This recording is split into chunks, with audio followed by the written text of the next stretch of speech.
नमस्कार, आप देख रहे हैं प्राइम टीवी और मैं हूं आपके साथ मुस्कान उस्मानी। रुक करेंगे मध्य प्रदेश की बड़ी खबरों की ओर। छिंदवाड़ा के अमरवाड़ा पूर्व वन मंडल अंतर्गत वन विभाग की बड़ी कार्रवाई देखने को मिली है। जानकारी के मुताबिक बटका फारा रेंज अंतर्गत 2 तेंदुए की खाल जब्त की गई है। साथ ही 3 संदिग्ध आरोपियों को भी दबोचा गया है। वन विभाग को सूचना मिली थी कि 3 संदिग्ध तेंदुए की खाल बेचने की फिराक में है। वही वन विभाग की टीम ग्राहक बनकर संदिग्धों के पास खाल खरीदने पहुंची थी। संदिग्धों ने वन विभाग की टीम से खाल का सौदा भी कर लिया था। इसी दौरान जैसे ही वो खाल लेकर आए, टीम ने तीनों संदिग्धों को दबोच लिया। उनके पास से 2 तेंदुए की खाल जब्त कर उन्हें गिरफ्तार किया गया है।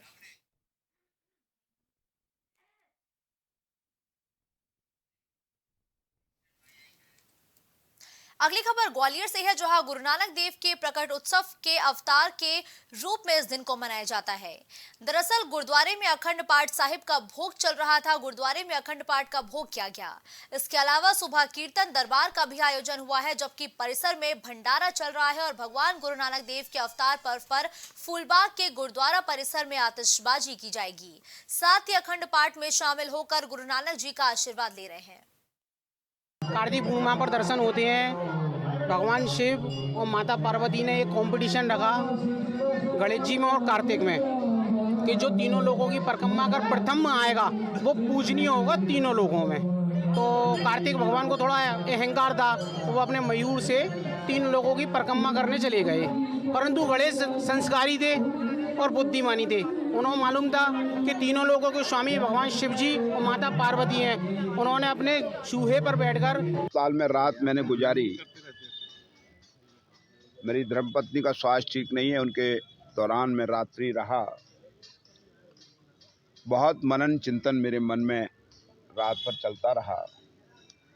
57 साल की उम्र हो गई है। इस 57 साल की उम्र में कई इस सेवक से अच्छे काम भी हुए होंगे। 15 साल से आ रहे हैं। इसी तरह हर साल प्रसाद बंटवाते हैं। मान्यता नहीं है, बस श्रद्धा है। 1 साल में एक बार ही खुलता है, इसीलिए हम ये रखते हैं कि हर साल हम प्रसाद बंटवाएं इसमें। यही। अब खबर छिंदवाड़ा से है, जहां जानकारी के अनुसार बिछुआ तहसील के डोंगरगांव ग्राम स्थित जय हरि बिठला स्टोन क्रेशर में सुपरवाइजर गोविंद डेहरिया पिता विश्राम डेहरिया निवासी डोंगरगांव ग्राम पंचायत जमुनिया कला थाना प्रभारी बिछुआ ने बताया कि मृतक के पिता सुबह लगभग 11 बजे बिछुआ थाना पहुंचे। इस दौरान उन्होंने जानकारी दी कि उनके बेटे की हत्या कर दी गई है।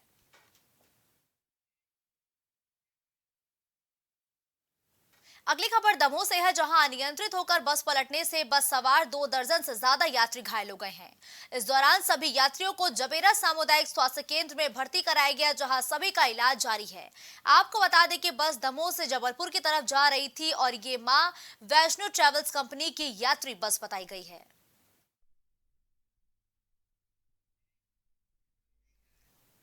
खबर ग्वालियर से है, जहां दलित नाबालिग किशोरी का अपहरण करके 4 लोगों ने उसके साथ गैंगरेप किया है, जिसके बाद वो किसी तरह अपराधियों के चंगुल से छूटी और उसने इस मामले की शिकायत अपने घर के लोगों से की। वहीं पुलिस ने दलित उत्पीड़न, दुष्कर्म, पॉक्सो एक्ट, मारपीट और धमकाने जैसी कई संगीन धाराओं के तहत आरोपी रामू कुशवाहा और उसके एक अन्य साथी के खिलाफ मुकदमा दर्ज कर लिया है। आपको बता दें कि आरोपियों की गिरफ्तारी फिलहाल अभी तक नहीं हो पाई है। पुलिस को उनकी तलाश में मुरैना भेजा गया है। इसी बीच लड़की का मेडिकल भी कराया गया है, जिसमें प्राथमिक रिपोर्ट में दुष्कर्म की पुष्टि की गई है। अगली खबर ग्वालियर से है, जहां नाले में मिले शव की तलाश दूसरे दिन भी जारी है। नाले में आरोपी नाजिम की मौजूदगी में उन स्थानों पर मृतक राजू खान का शव तलाशा गया, जहां आरोपी नाजिम और उसके पिता ने उन्हें फेंकने के लिए कहा था। डीएनए रिपोर्ट आने के बाद से ही पुलिस बाप बेटे की तलाश में थी और बेटे को आगरा से गिरफ्तार कर लिया गया, जबकि पिता को जेल से रिमांड पर पूछताछ के लिए लाया गया है। 21 सितंबर से ही मृतक अपने घर से गायब था और पुलिस के मुताबिक कहासुनी होने के बाद राजू खान के सिर में लोहे का डंबल मारकर उसे मौत के घाट उतारा गया था। तो डीएनए का रिपोर्ट प्राप्त हुआ है, जो आसपास के सब डिवीज़न बॉर्डापुर में जो मिसिंग पर्सन रिपोर्ट हुआ है वही व्यक्ति निकला है। उसके परिजनों से इनका जो बॉडी पार्ट्स मैच हुआ है डीएनए परीक्षण में। उसके बाद हमने जो संदिग्ध व्यक्ति है सस्पेक्ट, उनको दबोच लिया और उनके बेटे अभी गिरफ्तार हो गया है। तो वो जो बेटा, उनका नाम है नाजिम, उनको लेके हम वो सीन ऑफ क्राइम पे जहाँ घटना हुआ है वहाँ पे आ गया और घटनास्थल का फॉरेंसिक जांच हुआ है अभी। अगली खबर ग्वालियर से है, जहां एक युवक की संदिग्ध हालत में लाश मिली है। सिर में चोट के निशान पाए गए और मृतक की जेब में मिले आधार कार्ड और मोबाइल के आधार पर उसकी पहचान रईस खान के रूप में हुई है। दरअसल उसने दरगाह के पास किराए के मकान पर जाने की बात परिवार के अन्य लोगों से की थी, जिसके बाद वो वहां से अचानक चला गया था। जब वाहन सवार निकले तब लोगों ने कैंसर पहाड़िया के पास सिम्स हॉस्पिटल के पास सड़क किनारे लाश पड़ी देखी, जिसके बाद इसकी सूचना पुलिस को दी गई। इस दौरान घर वालों को पुलिस ने मौके पर बुलवाया। वही रईस जुआ खेलने का शौकीन था। पुलिस ने संदिग्ध लोगों की खोजबीन भी शुरू कर दी है। इनमें 2 लोग पुलिस को नहीं मिले हैं। हॉस्पिटल के पास तो व्यक्ति का पहचान पत्रों के माध्यम से उसके परिवार वालों से कांटेक्ट किया गया। तो व्यक्ति रईस खान नाम है और जनकगंज थाना क्षेत्र का रहने वाला है और यहाँ पे मृत अवस्था में पाया गया है। तो इसके संबंध में इन्वेस्टिगेशन कर रहे हैं कि किन परिस्थितियों में उसकी मृत्यु हुई और उसके पीछे क्या स्टोरी है। प्रथम दृष्टया क्या लग रहा है, कौन कैसे क्या व्यक्ति का यहाँ लहूलुहान हालत में था थोड़ा सा और उसके सिर पे भी चोट देखी जा सकती थी।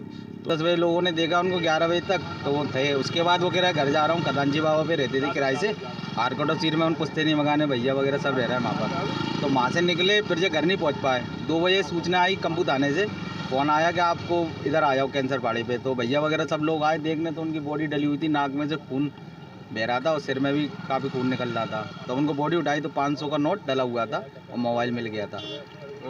कौन के संग में थे कुछ पता है? जे नहीं मालूम कौन के संग में थे। जिस चीज़ होती तो फिर नाम बताए थे। अभी जे नहीं मालूम पड़ा किसके संग में थे किसके संग नहीं थे। खबर सागर से है, जहां खुरई देहात थाना क्षेत्र में एक कांग्रेसी कार्यकर्ता राजेंद्र सिंह कुर्मी का शव कार के नीचे पड़ा मिला है। परिजनों ने मामले में हत्या की आशंका जताते हुए हंगामा किया और बताया जा रहा है कि मृतक राजेंद्र अपनी कार से घर लौट रहे थे, लेकिन वो घर पर नहीं पहुंचे जब उनका शव गांव से कुछ ही दूरी पर रास्ते में सड़क किनारे खुद की कार के नीचे दबा मिला है।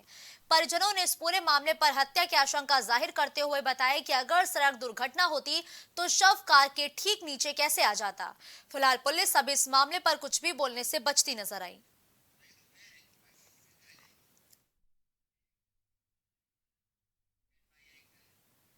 अगली खबर ग्वालियर से है, जहां एक युवक द्वारा अपनी प्रेमिका को गोली मारे जाने के बाद आरोपी विकास को पुलिस मौके पर ले गई है, जहां पुलिस ने क्राइम सीन का फिर से रिक्रिएशन किया है। और बता दें कि आरोपी विकास ने महिला से फेसबुक ऐप के जरिए दोस्ती की थी।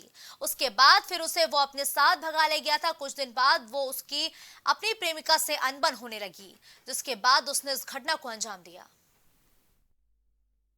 3 दिन पहले ये विकास परिहार ये इस घर में घुसा था और घर में घुस के जो महिला है उसको धमकाया इसने और कट्टा निकाल के 315 बोर का कट्टा निकाल के उसी के सामने राउंड लगाने लगा। महिला घबरा गई। उसने जैसे तैसे इसको कमरे में बिठाला और कुंडी लगा दी, इसको कमरे में बिठा के, और उसने अपने पति को और परिवार के अन्य लोगों को सूचना दी। सभी लोग यहाँ आ गए। जब इसने देखा कि हमको यहाँ घेर लिया गया तो इसने जो है अपने 315 बोर के कट्टे से अपने आप को इसने घायल कर लिया। इसके पीछे इसका मकसद था कि हम महिला के पति पर 307 का आरोप लगा दें। शिवपुरी पुलिस को बड़ी सफलता मिली है। इस दौरान पथाना कैराना पुलिस ने कस्बा करैरा में चोरी किए गए ट्रैक्टर ट्रॉली को बरामद किया है, जिसकी कीमत 12 लाख रुपए बताई गई है। वहीं एएसआई शैलेंद्र चौहान ने घटनास्थल और ट्रैक्टर चोरी कर ले जाने वाले रूट के सीसीटीवी कैमरे के फुटेज देखे और ट्रैक्टर ट्रॉली को ईसागढ़ से बरामद किया है। ट्रैक्टर और ट्रॉली चोरी करने वाले अज्ञात चोरों का सीसीटीवी फुटेज से पता करने का भी काम लगातार किया जा रहा है। हरियादी घनश्याम पाल का ट्रैक्टर व ट्रॉली अज्ञात चोर उसके घर के पास से करेरा से चुरा कर ले गए थे। पुलिस थाना करेरा में अपराध पंजीबद्ध अज्ञात चोरों के विरुद्ध किया गया था। उस पर से अज्ञात चोरों व ट्रैक्टर ट्रॉली की तलाश की गई। सीसीटीवी फुटेज देखे गए तो ईसागढ़ से ट्रैक्टर व ट्रॉली बरामद की गई है। ट्रैक्टर ट्रॉली की कीमत 12 लाख रुपए है। अज्ञात चोरों की फुटेज के आधार पर पता रसी जारी है, जिन्हें शीघ्र पकड़ा जाएगा। इस बुलेटिन में फिलहाल के लिए बस इतना ही। देश और दुनिया की तमाम बड़ी खबरों के लिए आप देखते रहिए प्राइम टीवी। कुछ भाव पुष्प। आप देख रहे हैं प्राइम टीवी, सच साहस सरोकार।